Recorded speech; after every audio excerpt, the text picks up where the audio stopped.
Bueno, menudo desafío te planteé, ¿no? Pero muy interesante. Sí, supongo que es interesante porque tiene estas dos referencias, ¿no es cierto? Me parece que en algunas cosas estamos progresando. Exactamente. Y en otras queda la sensación de que estamos retrocediendo, es decir, es contradictoria. Me estoy refiriendo a cosas que hablábamos, por ejemplo, antes del programa, antes de estar al aire. Yo te decía, bueno, hay datos inquietantes, que el nivel educativo no parece estar mejorando. Yo lo noto, soy padre de 2 hijos que están en edad escolar y hay una creciente nivel de alumnos repetidores también. Pero bueno, vamos a organizar esta charla. Desde el diagnóstico, ¿en qué situación estamos? Digamos, nosotros tenemos, en términos presupuestarios, un país que ha aumentado muy significativamente la inversión en educación. De hecho, casi este año... No, ahora estamos más del 6, casi eso, llegando al 7. Del 2 al 6. Claro, tal cual. Entonces, esto es un dato histórico y es un dato que se debería sostener para que la Argentina vuelva a tener un sistema educativo de calidad durante por lo menos los próximos 20 años. Punto 1.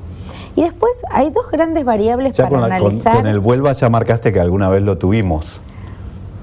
Sí, totalmente. Y que alguna vez lo perdimos. Totalmente, porque por eso marco el vuelva, porque nosotros tuvimos un gran sistema educativo en nuestro país y de hecho, por ejemplo, los españoles en la década del 30, los pedagogos españoles, que cuando leo eso me asombro, decían, tenemos que imitar el sistema educativo argentino. ¿Podemos repasar eso? ¿Cuándo tuvimos un gran sistema educativo? Y más o menos en 1880, cuando se consolida el Estado Nacional, claro, y digamos, la escuela sarmientina, y sobre todo a partir de políticas vinculadas a la creación del Estado Nacional, que tiene como una de sus prioridades educar a la ciudadanía para crear un Estado moderno, digamos, ¿no?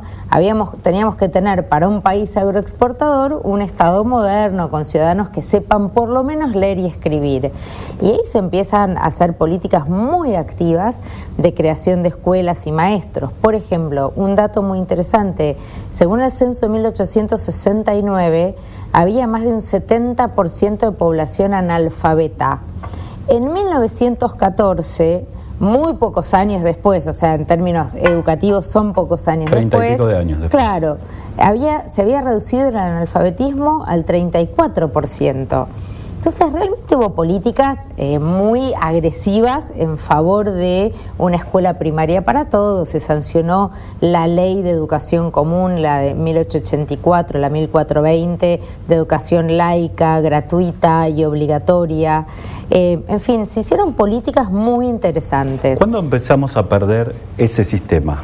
En la década del 60, pero no por un problema de la propia escuela, sino porque esa vieja escuela de 1880 no logra dar respuesta a las necesidades de la segunda mitad del siglo XX. Esa escuela de 1880, por ejemplo, tenía como una de sus misiones desarrollar la memoria. ¿Por qué? Porque el papel era caro, los diarios no circulaban tanto, la información era escasa. ¿Y dónde adquiría información el chico? En la casa, en la iglesia y en la escuela. Entonces la escuela tenía que transmitir información que el chico iba a guardar en su cabeza. Usaban pizarritas, tenían papeles para... Entonces no había lugares donde... no había reservorios de información. Entonces la información se guardaba en la cabeza de los chicos. Para 1960 eso ya no existía. Había diarios, radios, teles... todo tipo. Entonces, ¿qué pasa? La escuela tiene que enseñarle al chico ya no a acumular alguna información, sino a discernir entre la información verdadera de la falsa, la útil de la inútil. Saber buscarla y saber diferenciarla. Conceptualizar, tiene que poder usar esa información para resolver problemas y para, digamos, utilizarlos en el marco de determinados conceptos. Entonces, tenemos que crear una escuela que enseñe a pensar.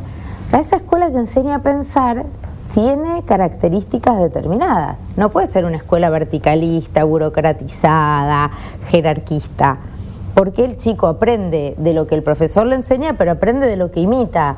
Si el maestro solo obedece al director, el chico aprende que la obediencia es un valor. Y esa escuela encontraba dificultades para cambiar. Y ahí empieza a surgir o resurgir la educación privada. En ese punto, ¿por qué fracasamos? ¿Por la falta de una política de Estado? Porque fue muy difícil deshacer Estamos hablando de una etapa histórica, además muy complicada desde el punto de vista político. Bueno, por un lado, sin duda había falta de voluntad política, y esto hay que decirlo, pero además, digamos, era una época asignada por dictaduras, apenas interrumpida por algunos años de democracia, digamos, pero además, digamos,